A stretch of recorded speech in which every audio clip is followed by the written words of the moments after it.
The Girl in the Glass Wardrobe. Rain drummed against the glass like restless fingers, turning the world outside into a blurred gray smear. Mira lay tucked under her heavy quilt, watching the wardrobe's shadow stretch across the floor like a long, dark hand. The house was full of the settling groans of old wood, but tonight, the silence between the creaks felt heavy and expectant. A long, slow groan broke the rhythm of the rain, a sound Mira knew well, yet it made her skin prickle. She hadn't moved, but the wardrobe door was easing open, a sliver of darkness, deeper and more absolute than the night itself, appeared. Then, a pale, slender hand curled around the edge of the wooden door, its fingers white as bone. Mira, the whisper was a dry, papery sound, like dead leaves skittering across a sidewalk. It was her own voice, with its soft lilt and quiet cadence, yet it came from the throat of something else.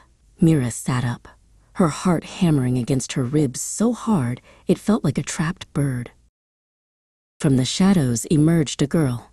She looked exactly like Mira, the same height, the same sharp chin, but her skin was the color of moonlight and her clothes seemed woven from shifting mist. This was Lior, a reflection that had slipped out of the glass, looking for something she had left behind.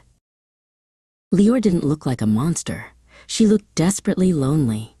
She beckoned Mira toward the open wardrobe, her movements fluid and silent. "Please," Lior whispered, her eyes shimmering like wet ink, "I have lost the thing that keeps me anchored to the light. If I don't find it before the sun rises, I will fade into nothing." Mira took a deep breath and stepped through the threshold. Instead of cedar walls and the scent of mothballs, she found herself in a vast forest where the trees were actually towering wool coats and silk scarves. The floor beneath her bare feet was a soft, chaotic carpet of discarded socks and millions of lost plastic buttons. Lior glided through the forest of clothes, her feet never quite touching the ground. "It's a silver locket," Lior explained, her voice echoing in the strange, muffled space. "It holds the memory of the day you decided to be brave. It fell through a crack in the floor, and I followed it here." As the clock in the bedroom chimed 3, Lior's form began to flicker like a dying candle.